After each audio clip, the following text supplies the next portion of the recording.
Okay. Okay. Okay. That means we're live. Oh, good, good. Welcome to another episode of Owlbear Soup. I am one of your hosts, Justin. I'm your other host, Oh, Rich. how's it going? It's really good. It's been a super busy week over here. Lots and lots of D&D. I mean, at this point in my life, I am DMing, oh my gosh, 20 hours of D&D every single week on Zoom. So, Oh wow. Yeah. Yeah. yeah. Oh man. How about you? Oh, Oh sorry. no. I was just like, oh man, that's a lot. We didn't have D&D this week, but that's okay. You and I ended up playing Destiny, and that was a ton of fun. Sure. That's kind of what I actually needed that day on Wednesday instead of D&D. Sometimes you need something a little bit different. And yeah, no, that was a ton of fun. And you know, 20 hours a week, woo! Uh, that's a It's a, lot. it's a That's a lot. lot. There's a couple of things that I kind of wanted to hit on before we get into our topic of the week. And the topic of the week, we're talking about the most recent Unearthed Arcana. Um, and it's a whole batch of new feats for 5th edition. But the couple of things I wanted to hit on real quick is the Pathfinder 2 Humble Bundle. Pathfinder Second Edition Yes. is there's a huge Humble Bundle, and for $30 essentially, you can get what? You can get the hardcover book and all the PDFs so hmm far. I don't know. I know you Right. backed Yeah. it, so There's a mountain of PDFs, including like some of the Pathfinder 2 novels that they've written, a series of adventures, some world books for Lost Worlds, which I think is one of their um, adventure paths. There's like the player's guide for that as well. Yeah, but core books, everything, and I love that they are sending me a copy of that massive book. yeah. I only paid $30. I feel like I have cheated someone here, This but this book is huge, right? It's yep. it's you know it's 9 bajillion pages, 638 pages of rules. That's a lot of rules. Yeah. This game hmm is very rules dense. Yeah, but it's good. So if you get that, if you get into the Humble Bundle soon enough, they'll send you a copy from the printing that they have right Mm-hmm. now. But I think they're also going to be springing out and doing another Oh, printing okay. pretty Cool. soon for everyone who gets in a little With a later. few extra updates, that type of thing. Yeah, could be. I'm very excited. Because it's a PDF I've bought before. I certainly have Mm-hmm. a copy, but I wanted the hardcover, so this was a great way to get it, as well as all the other goodies. Like that's my favorite thing about Humble Bundles is just not like the main thing I wanted, but it's the other thing they threw in there that I'm surprised by. Yeah. I'm always happy about Yeah, that. I've definitely backed a few humble bundles where it's like I went in for one thing, and that one thing I didn't end up enjoying as much as I have enjoyed like some of the other things in Yep. those same bundles, and it's always something surprising too. So hmm cool. Yeah. Let's see. Oh, I'm gonna read these novels. I used to read the Pathfinder novels. I was a fan of them because it brought home like that feeling that I got from reading like the Dragonlance novels or the early Forgotten Realms Mhm. ones. They're just great. Yeah. Good lore. Yeah. The other thing I wanted to kind of touch on real quick, and I don't know if you saw this, but on D&D Beyond, they did a kind of a survey of sorts where what they did was they crawled their entire database of characters that were created, and then they looked Mhm. at characters that had any kind of activity on there that represents play. So adjusting hit points up Okay. and down, leveling up, changing gear, that type of stuff. So they were looking at hmm active characters, and that's kind of what they Okay. defined as characters being played. And this is across both free accounts and paid accounts, right? So this is the parameters that they've built this survey that they did on to see which single class or which single class characters kind of dominate, right? What is played the Oh, most, interesting. and then what subclass of those classes is also played the most of within that. And I don't know if you saw this, but Mm-mm. oh, it's super interesting. I'll make sure and I'll toss it into Discord uh, after the show so everyone can check it out. But I mean, since you haven't seen it, which class do you think had the most play? There was the most of these characters made, and they had adjustments in them to show that they had gotten play.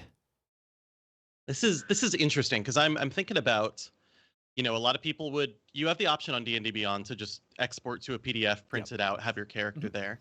So my expectation is that if you're using the service, you're kind of taking advantage of the spells, maybe. I'm thinking a spellcaster, because even hit points you could do at home.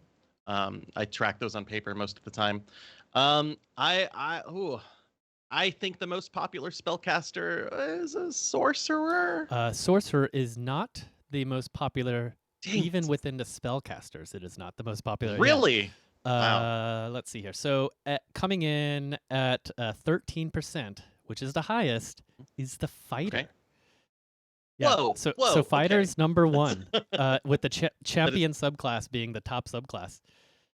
Right? Yeah. Okay. Yeah. I should have set this up for a screen thingy. Let's see if I can. That's the most static of the fighter subclasses, isn't it? Right? Yeah. That's really interesting. And remember, to me. a portion of this is free players too, right? So players who've not unlocked player handbook, so it's only SRD.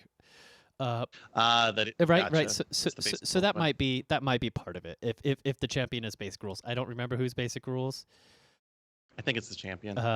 Yeah, because the Eldritch Knight takes way more stuff, and the Battle Master would take more space. Yeah, exactly. Champion's small and short. And the most popular pure caster is the Warlock. Agreement in the chat. Sorcerers should be the most popular, though. I do love a good Warlock, but most of my students are playing Sorcerers. Right. Let's see. Let's jump. I'm gonna jump the screen a little. Let's see if I can go ahead and toss this on the screen so folks see. We are going to be talking about Unearthed Arcana. I have that up. Let's see if I can just drag this image and drop it on my thing. Nope. Okay. All right. Well, yeah, I can do it real quick. So, anyway, so while I pull this up, it's definitely pretty interesting to me that it ended up being the fighter of all things, and I wonder if some of that it has to do with the fact that the fighter class is pretty easy to play, right? It's pretty easy out of the box to play. Yeah. All right, so here we go. Yeah. I guess I don't know if they're counting their beta dice rolling app. In that, I mean, fighters do get to roll quite a few dice. They do get their hit points changing more often. Right. Maybe that's a part of it. I'm seeing it come onto the screen right now. Yep, it's there. It's not the prettiest setup, but it's there. It's there. It's on there, right? It's perfect. Yeah. It is. Wow, 13%. That is incredible. What was mine? Sorcerer at 7%. Okay, 7% isn't bad. Wizard at 8. My favorite class is a gem. Thank you. Oh, God, Jonathan, that was great. This is intriguing. What is your go-to class? Like when you sit down at a table and you're like, all right, this is the class I want to play. What is your go-to class? Wow. Well, okay. First, it's going to depend on level. Okay. But no, let's skip that. Let's leave that out. Level 5. Level 5. Oh, I do love. Oh my gosh. Oh, well, two of the characters that I've loved a lot lately have been my level 5 Warlock. I play a Warlock named Pascal far too often. I love that character. But 5th level, you can also throw in some multi-class stuff, which I like. So in your game, I was playing a fighter rogue, and that's a combination that I really enjoy. Because your turn has so many like tactical things that you could potentially do. Like I had, 6 bonus actions. It felt ridiculous. Right, playing a battle master rogue with cunning action. Yeah, I'm surprised that my favorite class, the wizard, did as well as it did. Honestly. Yeah, well, this is what I'm saying. Like the spell interface, there's so much to it. Like learning and changing spells and all sorts of things. Like it's a very active management system. So the fact that spellcasters are big on this doesn't surprise me too much. I can't believe they're out. Right? Wild to me. Yeah. It's. I can't get my head around this. I thought it was really interesting. I was reading it and I was like, oh my goodness. Like it kind of makes me think about. Like, on Monday we had started a series where we're kind of doing more of a system mastery series. We're doing a deep dive into classes and stuff. And it makes me think about, okay, well, I mean, maybe from a marketing nerd perspective, it seems like, oh, maybe we should focus on like the fighter first, right? Because it's such a popular class. But really, I mean, they're all within like 5% of each other, so it's not a Yeah. huge gap.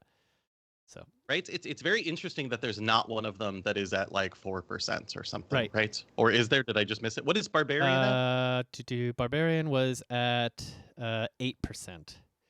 8. The Okay. lowest was tied the druid and nobody else. Never mind. It was just a druid at 6%. That's 6%. Okay. Yeah, that is funny.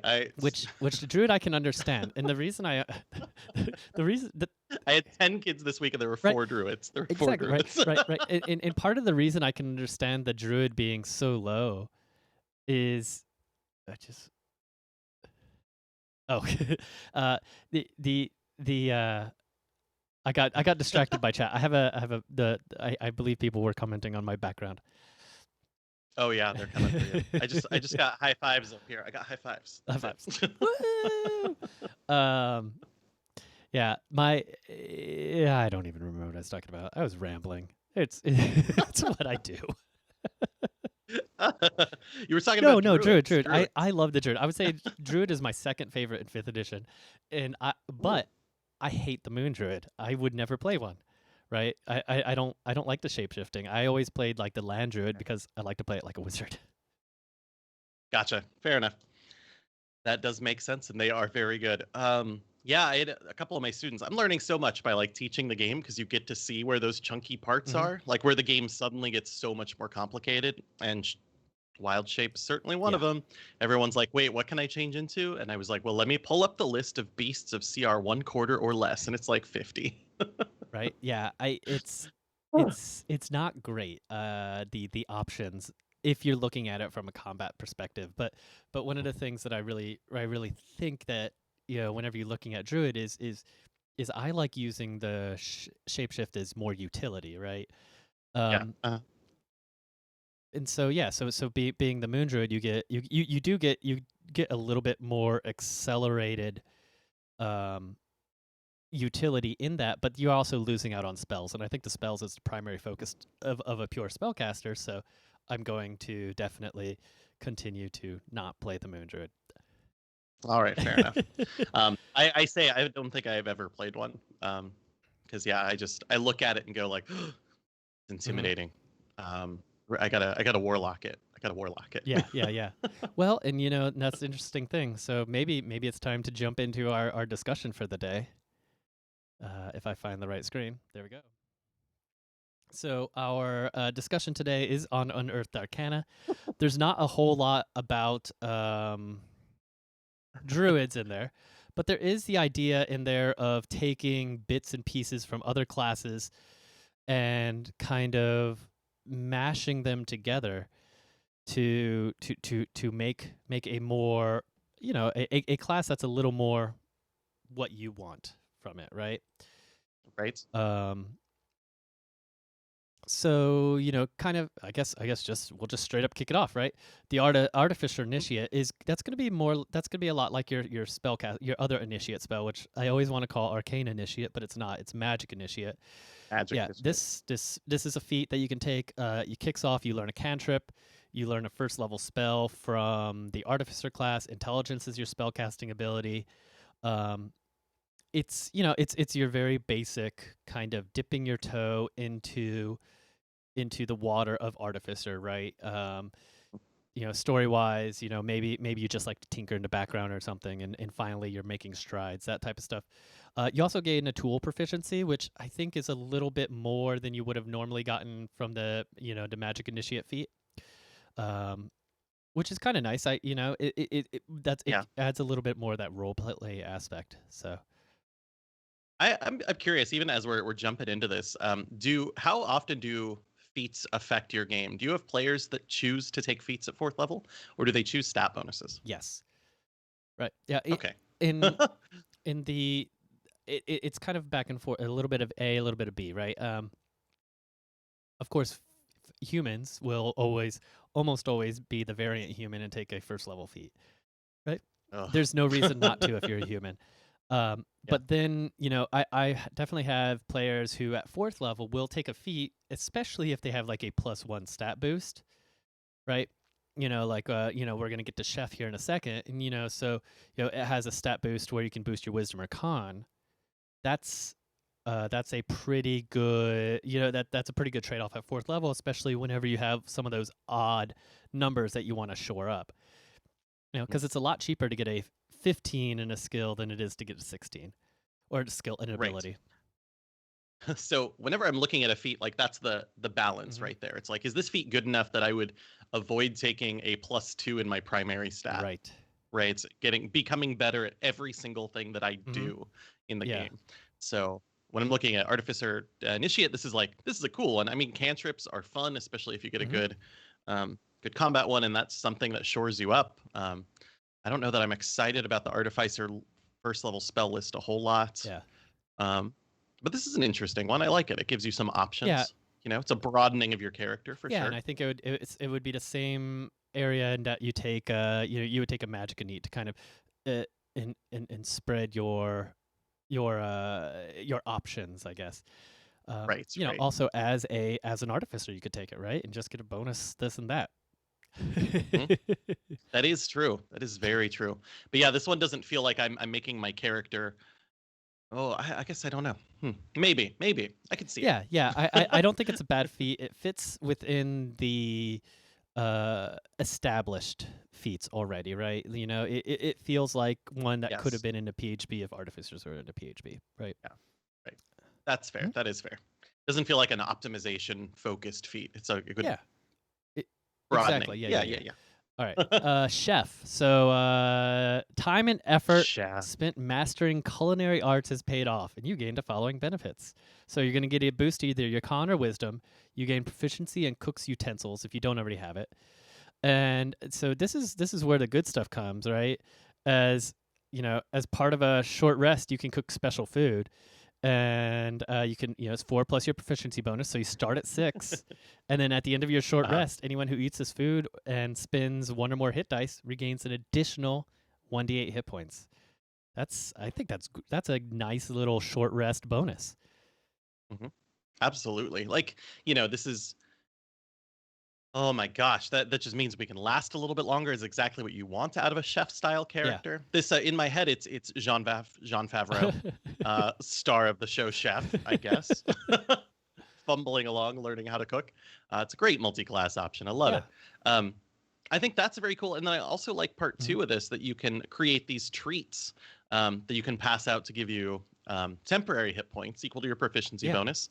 That does feel, it's not a lot of them every round, but it's only an hour of work. It takes a long rest to do, and it feels similar to that inspiring leader feat in a way, right? It's just kind of a variant of that. Yeah. Giving people more hit points. It has a lot of cool utility. It would be really fun to make like a cleric who is also a chef, who is like taking a dip into like bard, and you just get all these crazy bonuses going on.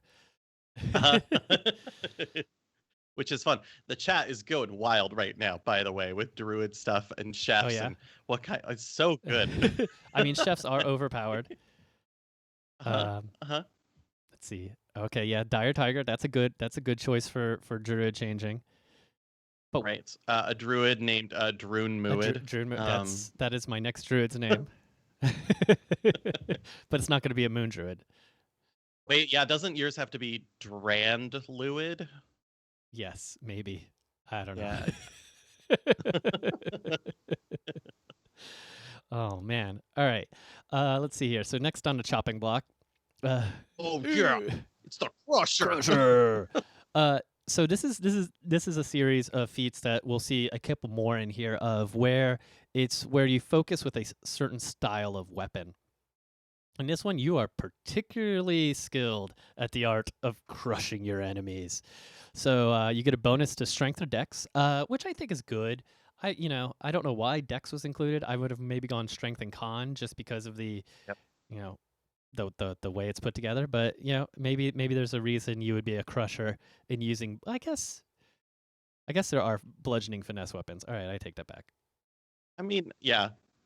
it doesn't feel appropriate. But I bet as we look at all three of these, they're all going to be strength or dex. Probably, yeah. All right, Yeah. let's see here. Once per turn, when you hit a creature with an attack that deals bludgeoning damage, you can move it 5 feet to an unoccupied space, provided the target is no more than one size larger than you.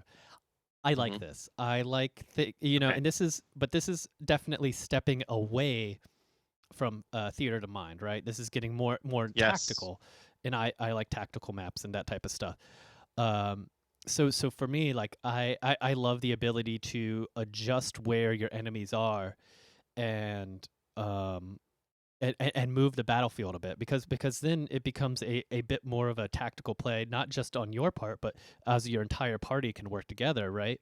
Working with your wizard, you can crush your enemies and drive them to the square next to you, and then your wizard could drop a fireball on them or something like that. Yeah. Right.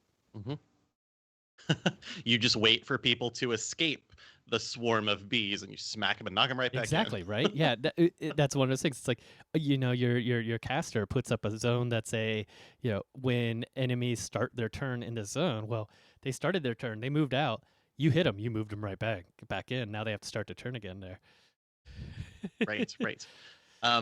So I'm curious about this, because this is a rule that I've kept seeing through the editions, right? I force your character to move. You don't move by choice, Correct.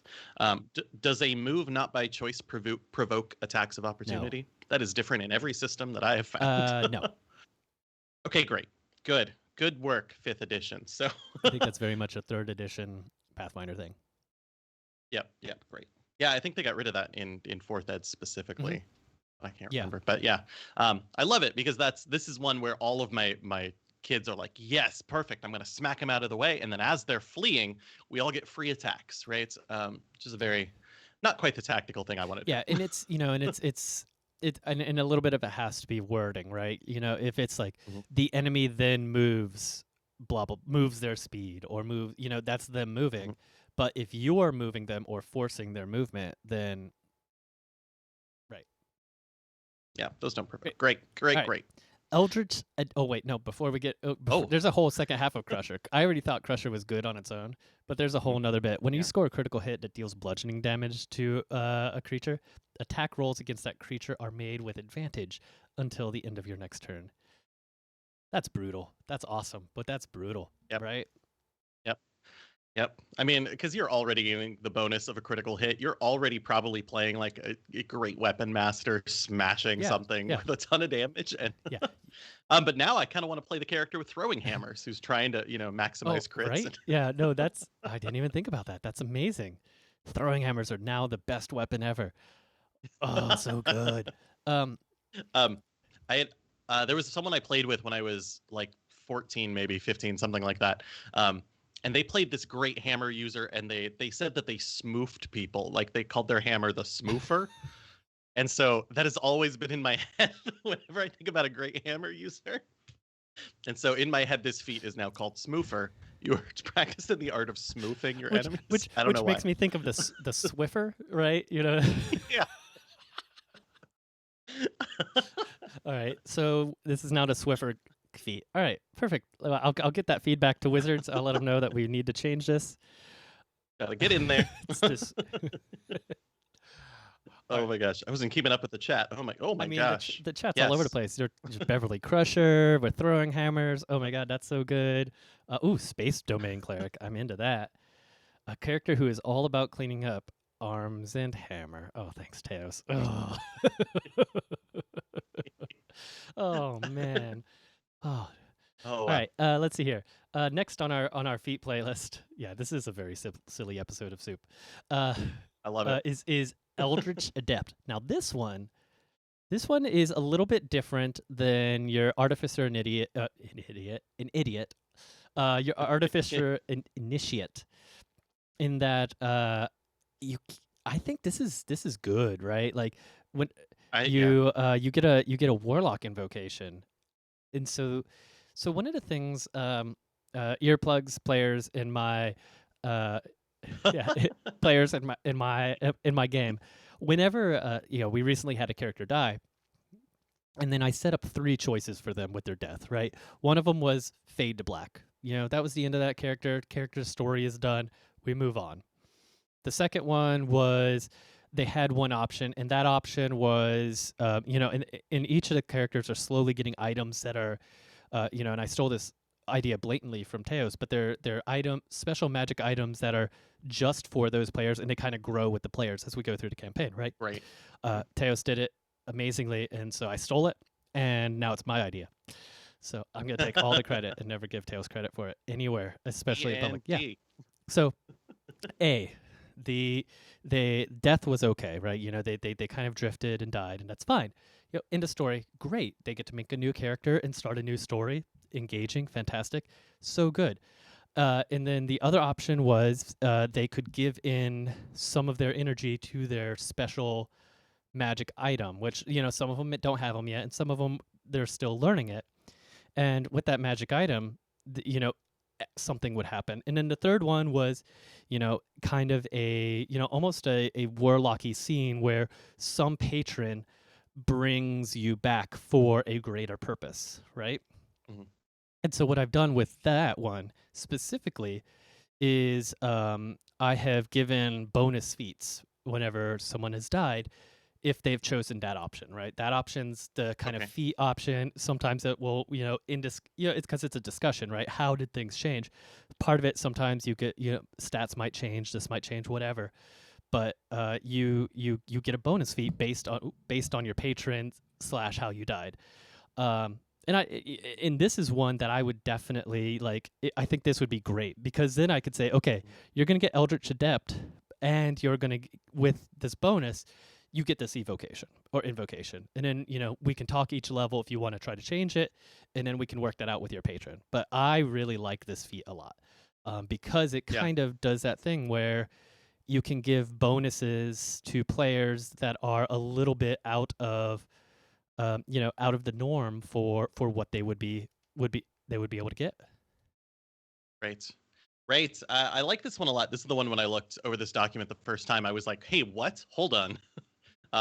I do see they've got those requirements like the spellcasting or pack magic, so they don't want to hand this out to just anyone. However, I think they'll probably be okay for the most part. Looking at the ones that you can choose from this, right? You have to choose an invocation that you have to meet the prerequisite, and so you'd have to be a warlock if it was very specific. But there are lots of them that don't have any prereqs at all. Right. Like Devil's Sight. Yeah, right. That's the big one that came to mind. Why would anyone not take Devil's Sight? Yeah, that's the thing. This feat could almost be you get Devil's Sight. I mean, you could also get I can read all writing, right? No. There's a lot of really cool ones in there, and especially with the way that I have started to do, deaths in my game. Like, I think Eldritch Adept may be the template for the bonuses that they get. So, yeah. Anyway, I like Eldritch Adept a lot. Which, I like that one. That's very good. Oh my gosh. I'm just thinking about all these characters suddenly having 120 feet of magical dark vision. Right, but the trade-off. That's a very. But the trade-off is, right, you don't get any stat boosts. That's true. If everybody, you're right. Yeah. Everybody can't. Yeah, so it's an interesting trade-off. Fair enough. Jonathan is the first person to level up in our weird Wisebot thing I have set up. So that means you get additional hit points, and really that's it at level 2. Level 2 is kind of weak. Oh. Well, cool. Yeah, I don't know. Cool. I don't know what we're doing with that. I just set it up because I thought it was fun. Yes, there is a secret game in chat, and there's also a secret game in the Discord chat too. So I keep. That's fantastic. I like putting secret things in weird places. On my DJ stream, there's certain phrases people can say, and it'll make weird GIFs play on the screen. And I have a bunch of them that are hidden that they still haven't uncovered yet. That's awesome. Clever, and I like it. I like Teos's note here. It's the gift we give each other by taking turns DMing. Theft. Yeah, absolutely. Right? That's how we learn. All right, let's see here. Fey Touched. Fey Touched is going to be our next feat. Increase your intelligence, wisdom, or charisma skill by 1 to a maximum of 20. And then you learn a Misty Step spell plus 1 first level spell of your choice. This must be from the Divination or Enchantment School of Magic.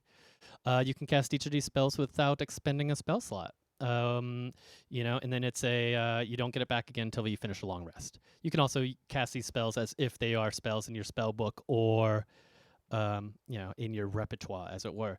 I like this feat. Yeah. Yep. I like the restrictions on this feat and the bonuses on this feat. It is a little. I think this one's a little strong, but I like it a lot. But feats are supposed to be a Yeah. little strong. Right. I love that. Definitely, Misty Step is a spell that I love, and it is very much in my brain. Feywild, you know, just part of that realm, that lore. So that's fantastic, and I love people getting more divination and enchantment spells specifically because those spells are so fun. And you know, when you play a caster that is so focused, it's sometimes hard to decide to take divination. Specifically. So I like that a lot. Yep. In both this feat and the previous one we were talking about, I love the idea of actually being able to take these feats with a class that already has access to these things. So like the warlock one, a warlock taking that feat to get that extra you know, invocation, and the same thing with Fey Touch, like a wizard or sorcerer or something taking it just to get access to a couple extra spells, right? You know, your extra spells plus the free cast of Misty Step, which Misty Step is so good and so fun. I love that one. Or I could even give you an ad right now, because you could take one of the spells I wrote in Empyrean Investigations. Oh, Oh darn! I made that Aw. I wrote a spell which is definitely all about like you find drops of blood and you basically like take a it's like in all the detective shows when they're like, don't taste that blood, what are you Right. doing? And you do, and you learn that person is still alive, and you learn a little bit about them as well, which I think is really gross and fun. Have you read Chew? No. Oh, so Chew, and I think that I'm 90% sure that's the name. I'll look it up afterwards. Chew is a graphic novel about a detective who he can taste things and he then knows their history. So See. so you know, so he's a vegetarian, but then he starts to like, he gets into being a detective, and he's like, all right, well, here I go, and he eats a little bit of flesh, right? You know, and it's like, oh, we do right. Oh, and then there's That's man, perfect. and then there's that one zombie show that was also Oh, yeah. absolutely right. Oh god. Chomping down brains. Yep, that show, that zombie show that I That really show. liked with Raw Cooley in it as the doctor, he's my favorite person on Twitter most of the time. That's fantastic. Nope, not gonna remember it. All right. Nope, I'm blanking on it. Although it's got Rob Thomas. That's what the other thing I know. All right. Well, it's gonna pop in my head later on, and I Zombie. have a full book. Imperial Investigations. Yes. There, I put it right in front of my body and block the light. Yeah.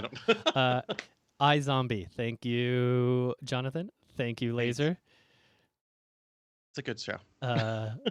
Thank you, Five Iron Fanatic, for confusing me. It doesn't take much. Yeah. All right. No, that was great. Let's see here. So Fighting Initiate is our Fighting Initiate is our next one. Your martial training has helped you develop a particular style of fighting. As a result, you learn one fighting style option of your choice from the fighter class. If you already have one, you must choose a different one. I love this. See this. Yep. This is the kind of like almost beginning to multi-class, but not like fully going into it. And you know, I love the ability, like if I were playing maybe I was playing a monk, right? And there was something really cool that I wanted to do, and it would be just that much cooler with, you know, one of those different fighting styles. Totally into it. I love this. Rogues could pick up 2-weapon fighting, which is fantastic for them. I mean, honestly, Warlock, so focused on Warlocks, like you get that Pact of the Blade, you get the weapon, you are proficient in it. Feel like that would count for this one. Yeah. So you get that, you know, huge thing, and you get your great weapon fighting. That's fun. It's I think that's a really fun one. I like that one a lot. Yeah. All right, here we go. Let's go Gunner. All right, so you know, the thing about Gunner is I think I think we're reaching that point where I would bet, like, you know, once we hit Pathfinder 3 and D&D 6, because eventually that'll happen. I feel like some kind of class, like a gunner class, is going to be part of the books. And Yeah. it just seems like a trend. It's like there's always been gun rules, but they're getting much more. They're getting much more prevalent, and they're much more well balanced now than they ever used to be. And Yeah. so, right, exactly, right. So I kind of feel like firearms as a thing is going to be getting more and more kind of accepted as a portion of it, which I think is good for me, because I like to run pirates, and I think all pirates Sure. should be able to fire cannons and those types of stuff. hmm it's tough because I know they often add rules for like, oh, you rolled a one, so Hmm. you get a huge, there's like some balancing to it Yeah, with penalties, which I'm not a big fan of. right. But otherwise they want to make sure they do a whole bunch of damage, and the balancing of it I think is very interesting, and they are certainly getting better. Yeah. Um, Firearms aren't my favorite part of the game, so I often leave them Hmm. out. But I like them as weird options. Like you're from a place that has discovered these, you've brought them back, you are kind of unique with these Yes. tools. I like that. That can be a fun character. Yeah, and I will never run that full pirate campaign until those kinds of guns are baked into the system.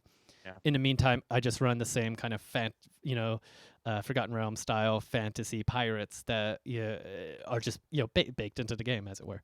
Right. So, all right. So anyway, so with Gunner, you get you increase your dexterity score by 1 to a maximum of 20. You gain proficiency with firearms. You ignore the loading property of firearms, and being within 5 feet of a hostile creature doesn't impose disadvantage on your ranged attack rolls.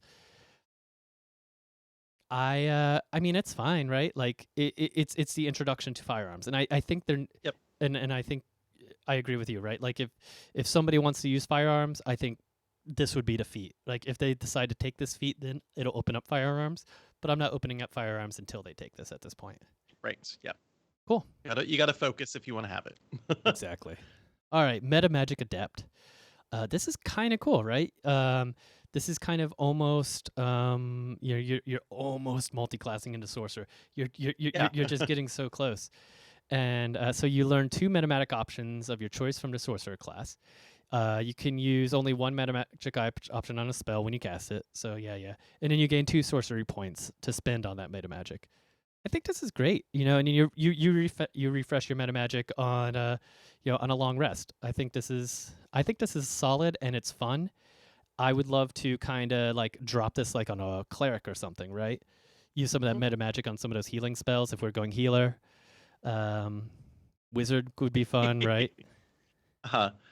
Oh wow! I just immediately started thinking about the one where you can leave people out of your spells. Yeah.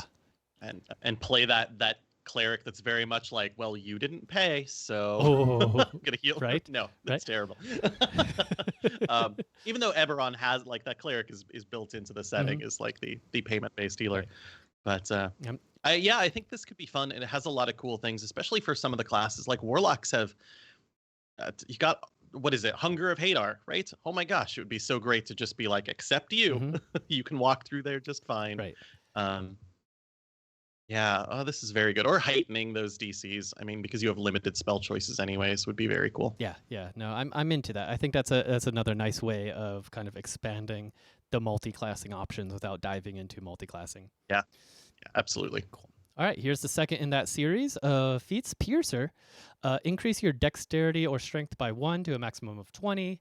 And then once per turn, when you hit a creature with an attack that deals piercing damage, you can re-roll one of the attack's damage dice. And if you do, you must use the new roll. Yeah, in your critical hits, kind of the same thing, right? It's let's see, when you score a critical hit, deals piercing damage to creature, you can roll 1 additional damage die. Okay, that's different. Huh. I like that. I like that too. Yeah. This is interesting. I like this for, honestly, for rogues, because you have so many dice that you're using. You could re-roll your sneak attack, right? I mean, with this potentially. An attack that deals piercing damage. Yeah, I think so. I think you could do that. Roll one of the attacks. Nice. Right. So you have now this pile of them, and you're like, well, that was a 1. I rolled 4 dice. I'm gonna re-roll the 1. Yeah. It's little. It's not huge. I mean, but that's like the great weapon fighting style. Basically, you're just generally gonna do a little bit more damage than everyone else. Yeah. It's not bad. No, I think this is great. And then I like the critical effect. It would be fun to throw it on something like a a half orc who gets that extra crit dice, and then if you get like a vicious weapon, so you have this vicious piercing rapier, and you're in half orc, and then it's just like boom, so many dice. Yeah, right. This one is definitely, the more dice you have, the better it is. I just like rolling dice. All right, here we go. Poison. The Shadowrun story. Yeah, exactly. Right. I did play a lot of Shadowrun. All right, here we go. Poisoner. All right. Let's see. When you make a damage roll, you ignore resistance to poison. You take that, dwarf. Right. Ooh, take that, dwarf. You can coat your weapon in poison as a bonus action instead of a full action. I think that's a good bonus. You gain gain proficiency with the poisoner's kit if you don't already have it. By expending 50 gold, you can create a number of doses potent equal to your proficiency bonus. Once applied, the poison retains potency for 1 minute or until you hit with the weapon.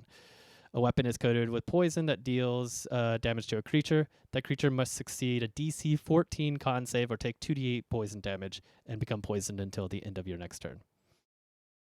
All right, well. This one is very different than all the rest of them. I mean, yeah. It's frustrating in a sense. I love this feat. I really like it because I've always, those poisoner characters are really interesting, and there's never good rules for how it works. And this is so specific. You need a kit, you spend this much, you get this many doses, here's what it does. But how long is it going to be until your creatures are all making DC 14 con saving throws? I mean, this is not going to work on certain creatures, period. Yeah. Yeah. I guess it ignores resistance at the same time, but still, they're going to start making those saves, and the save is not going to go up.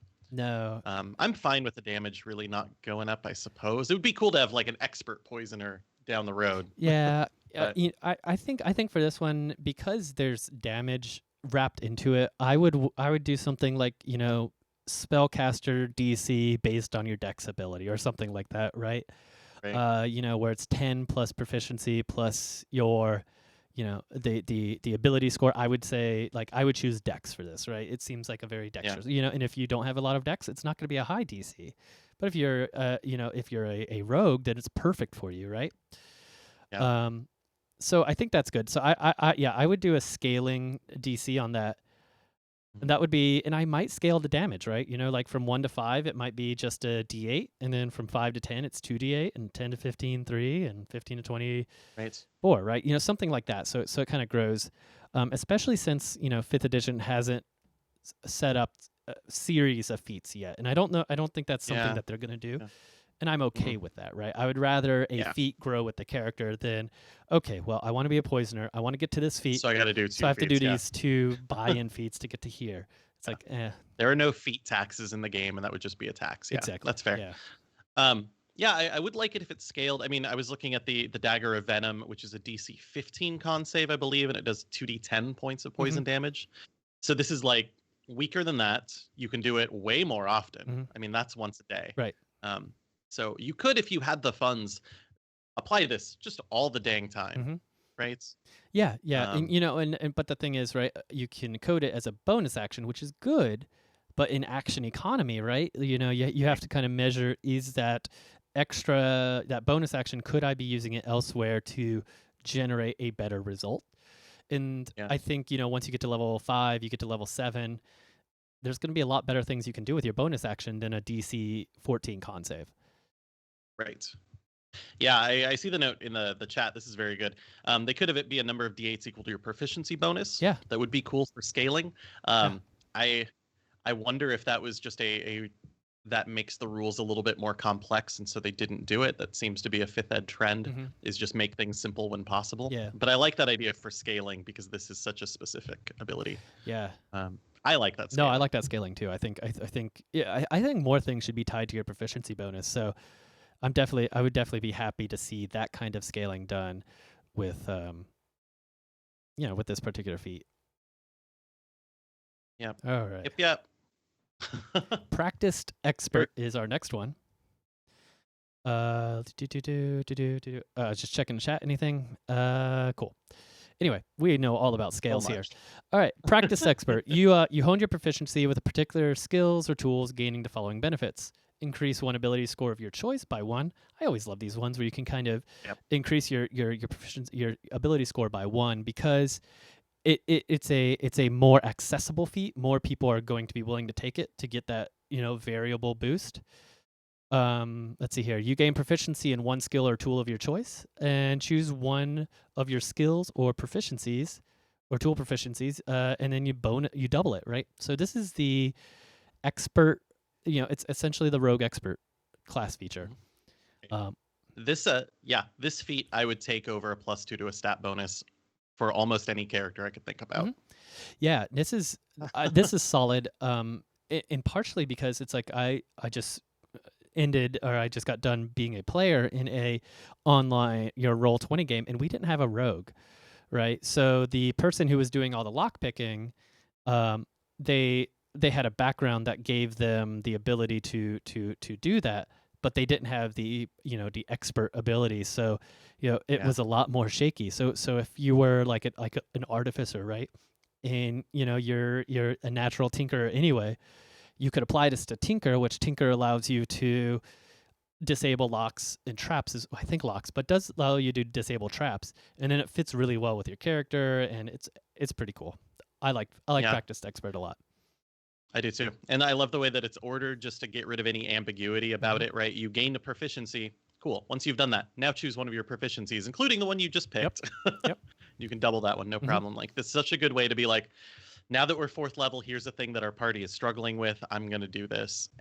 Or it's so good. It's such a clean way to make your character just better, period. I love it. Yeah, so good. All right, Shadow Touched. You learn how to bend to shadows. From your experience with the Shadowfell, you gain the following benefits. Increase your intelligence, wisdom, charisma by 1 to a maximum of 20. One of those. You learn a darkness spell, and you learn an illusion necromancy school of magic.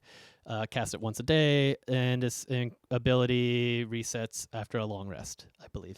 Yeah. No, it's another good one, right? It's like Fey Touched. It's good. I don't think the spell choices are as good. No. However, now if you're a rogue and you have 2 open feats, right? Maybe you're a human rogue, so you need to take one at 1st level. So you take your your warlock initiate feat. So now you have Devil Sight. At level 4, what becomes more valuable, right? Does Shadow Touch, being able to drop darkness on your enemies that you can see, or does the +2 to your dex? Which one becomes more valuable at that point? Right. Yeah. Oh, jeez. I love it because I love that combination. It's always been very like potent and strong. At the same time, if you are not the party member who is good at that, you're just frustrated that you can't see your opponents anymore. This is a tricky one. I definitely like Fey Touched. I find way better, like infinitely better. Yes. For sure. Illusion and necromancy. There are some interesting spells in there that you could pick, and I do honestly like that. There's no note here at all about what class these spells are from. Like, it doesn't say from the wizard spell list or anything. It just says it has to be illusion or necromancy. There's a lot of cool choices that you could do there. Yeah. I would go false life first, right? That's off the top of my head. Get those temporary hit points. I mean, yeah. That's not bad. I'd have to think harder about which one I would want for that. But yeah, that's a solid pick. Yeah. And cool. Personally, it's like I tend to look at a lot of feats as, expansions of my utility, right? Because if I'm building my character in a certain way, then I'm already achieving primarily I'm already achieving my primary goal typically. But all right. From the chat, Teo says he's feeling overall that these feats are too strong. All right. That was my initial look at this entire document. I think that they are a little bit, because they're tuning a little bit better, right? And multi-classing is a strong option. So getting benefits of multi-classing without multi-classing is good overall. Like, it's hard not to see those as strong choices. It is. Yeah. I don't know how I would tune these specifically to try to line them up, but like a lot of the ideas are really solid here, and I would like them to expand them. Anyway, I I often, now that I've been teaching D&D so much, right? Yeah. This is the thing that comes up.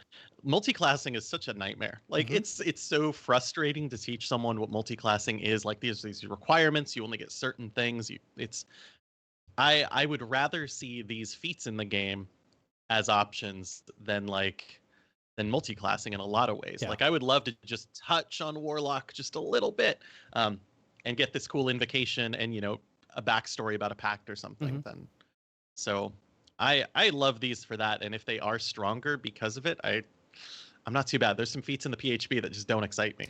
Yeah, So yeah, and I think that's one of the things too. It's like, and I agree with Teos that these do seem stronger than the PHP feats, but I would maybe argue that maybe the PHP feats are too weak for the system that they've set up, because what is the draw of taking of those feats? Like if they did the same thing that we looked at earlier, where it was the class breakdown of who took the most what classes, I bet they would get a lot lower numbers as far as feats, and two, yeah, like which feats would stand out, and it would be like 4 or 5 of them, right? yep, And it would be like lucky would stand out, and sharpshooter. sharpshooter. Um, uh, combat casting. What's Oh the yeah, one yeah, that gives you? warcaster. Yeah, yep. Uh, Um, yeah, and then there's the polar mass. Polar Yeah, yeah. Master. And, and those ones feel like they are a little bit overpowered, right? And especially lucky, I see often in Reddit forums where it's like, yeah, no, we play with all the rules except we don't use the lucky feat, right? And I don't know that I don't think lucky is too powerful, even in the hands of a divination halfling, right? I don't think Right. lucky is it doesn't break the game. It makes the game more interesting. Yeah, and that's what some of these are doing. Is I don't see these options as game breaking, I guess, even though they are strong, Mm-hmm. right? If I compared these to sharpshooters, it's the one that gets me. Uh-huh. Yeah. But I don't see these as breaking them in that same way that sharpshooter would like immediately turn a character into a super powerhouse. Right. But they are gaining a lot of options that they wouldn't be able to otherwise. So we get stronger characters, but they're not. I don't think in the same way. They don't have a thing that breaks the Yeah. game. Yeah, and Maybe I'm not seeing one yeah, yet. and But actually, yeah, as talking it out, like right, as we have been doing for the past hour or half an hour, is that yes, these are strong feats, and I had the initial same reaction as both of you, where I thought these were too strong, but now it's like, well, maybe they need to be a little bit stronger to make feats appealing, more appealing, right? So yeah, anyway. it's bloat. It's coming. It is, and it's yeah. Well, is this bloat or is this a fix? That's true. That's fair. All right, shield training. You're good Yes. at shields. This is all for Rich. This is Richard's feat. I love this feat. I mean, not only are you getting a host of options, like all your physical options for your skill, there's a lot of classes that don't get Mm-hmm. shields, and so it's awesome to get that. That's great. Free action, put it in your hand. Everyone's always asking, like, so I draw my sword as I run in. Can I get my shield out as well? And I love just being like, skip that. You're awesome. Mm-hmm. But using your shield as a spellcasting focus is a thing that I think DMs overlook spellcasting focuses a lot. I think it's just easier to be like, nah, hand wave. You had a sword in your hand last turn. This turn you want to cast a spell. That's cool. Just do it. Right. And if we like dial down and specifically we're like, well, no, you're not holding your sprig of holly in your hand, so you can't cast a spell right now. Mm-hmm. Then we get into all these things. But I just love the shining shield, like the spellcasting focus right there. Like that's so paladin to me. Yeah. I love it. Yeah, and Um, it's interesting because there's part of it. Bloat Fix is the gamer reality show we all need. Yes, Bloater Fix. All right. I see our next Albert Suit project. there it is. The interesting thing I think about this is I look at this and I see this as a super valuable feat. Let me make sure there's not more text. Okay, yeah. This is a super valuable feat for casters who aren't clerics, right? Because clerics, you can already use your Yep. shield as a spellcasting focus. But the stats are all for fighter or rogue or one of those, right? And a lot of those folks already get the ability to use shields. So it's kind of a weird balancing here because you get proficiency with shields, but a lot of the martial classes can already use them. So Right. and you get your strength, dex, con bonuses. So I don't know. I'd probably pick con, right? Right? Or dex. I guess there's two secondary abilities in there. The strength one, yeah, Yeah. unless Yeah. somebody's But leveling off a absolutely. 9.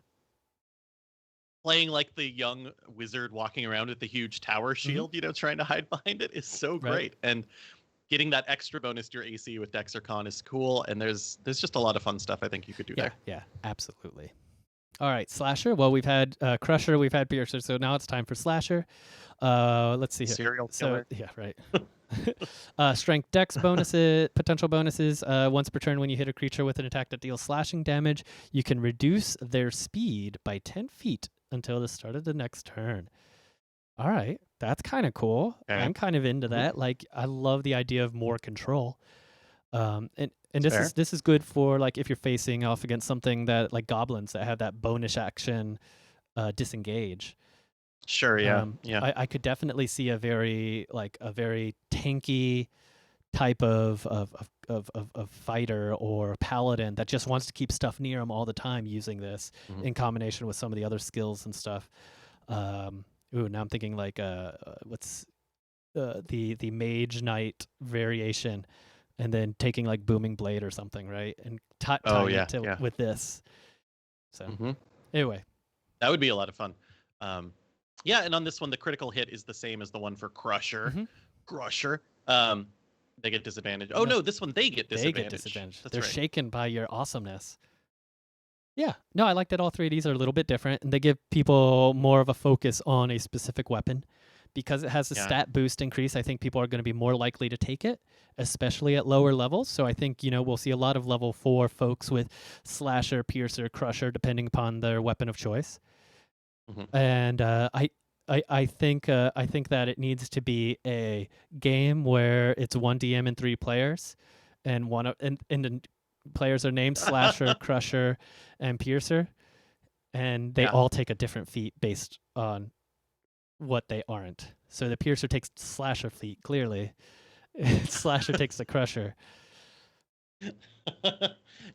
Every conversation is a who's on first Yeah, deal. Is that what you're trying to? Yeah. absolutely.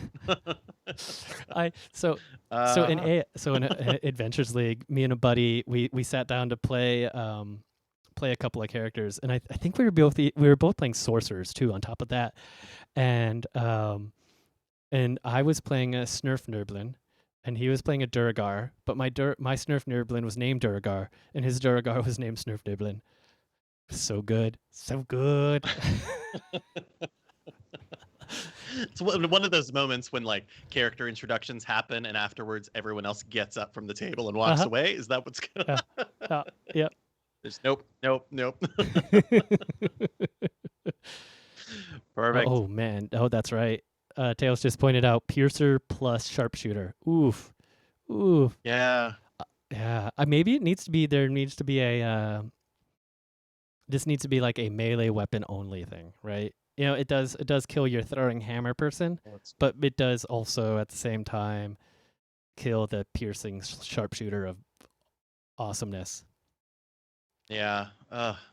Sharpshooter. But then why am I putting restrictions on my players? If they're having fun Yeah, doing exactly. it, I can assist for it. I can adjust. Everything has piercing resistance. Done. You did it. You did it. Fix it. Right? You fixed D&D. Right. Well, yeah, but and then great weapon fighter and crusher. And so thinking about this, so by doing that, you great weapon fighter. Do they get a bonus to an ability score for that? I think so. We'll just say yes. Say yes. So they get a +1 strength for that, and then they take crusher. So then they get a +1 strength for that. So if they started at a 16 strength, it would be level 8 until they could get that to 18, which 18 is kind of a sweet spot. But if you're human, you could do it at level 4, but that's human advantage, so that's why you'd want to play a human, but you don't get dark vision. I don't know. I'm pretty into it. I think it's okay. I'm leaning more towards like I think these are okay. Not every DM's gonna like them. There's definitely a little bit of a power creep, but it might be a necessary power creep. Anyway, those are my thoughts so far. I like these feats because they also give a fighter something to do every single turn, which I'm always a big fan of, especially if the most played classes in the game are fighters and champions. Right? Like cool. Give them something cool to do every turn. So like these options are very exciting for those Yeah. characters. I Yeah, think. being a champion with We're now like once Crusher per or turn, Slasher. do Yeah. this. Uh-huh. hmm Yeah. All right. Tandem Oh, Technician. I'm having jeepers, issues talking to. All right. jeepers. Tandem Tactician. Oh, no, I was saying Jeepers because this feat is so good. I think this feat is incredible. You can use the help action as a bonus action, first of Yeah. all. Help action is I use my action to give you advantage on the thing you're doing. Now, and when that's an action of your own, it's kind of fair. Like the action economy isn't too different. There's only 2d20 being rolled. But now it's as a bonus action, so I still get my own turn. And whenever I use the help action to aid an ally, I can do it at more of a distance, and I can help 2 allies instead of 1. This is crazy good. Yeah. This is kind of like Mastermind times 2, right? Yep. I love the Mastermind because of their ability to do help actions and doing help action from a specific distance. Yeah. Yeah, no, I think I agree with Teos in the chat on this one. Yep. This one just does feel a bit too powerful. Even taking away the fact that you're going to spend this feat and you're going to miss out on a +2 bonus for this, right? It's a little tough. I would Too much. I would take away the ability to do the help action on 2 allies, right? And then I think it's more in line with the rest of these. I think that's, for me, that's the bit right there. The 2 allies targeting the same creature. That's where it's a bit too much. Yeah. Right. It's because that's now like, I'm thinking offensively. I see Teos is thinking defensively. But yeah, this character is just saying like, you two both get advantage and I can do that, for free. And if I get multiple characters with this, but here's if my entire party said, okay, we're all giving up our 4th level feats and we're all taking Tandem Technician, I'd be into it, right? Because then no one would be like shining, and it just makes my life more complicated. But that's okay. I mean, that is fair. Like one of them is like, you two both get bonuses to hits, and then the next one is like, well, you two both get bonuses to dodge. Like that's the big one, is you getting disadvantage on everything too. Yeah, I guess you can't do 2 with dodge. Exactly. Yeah, and it gets complicated. But yeah, yeah, it's too much. It's too much. I think it's too much. All right. And then, well, that's good because we get the one that is too much, and then we end with the one that I think is the worst one on this sheet. All right. Talk about it. The Tracker. Tell me about Tracker. So you gain just a +1 to your Wisdom score. There are no choices there. As a Tracker, you learn the Hunter's Mark spell, everybody's favorite spell. You can cast it, and then you get advantage on tracking checks on your Wisdom survival. This is, the Ranger. This feels like a PHB feat. It totally does. It totally does. It is so just.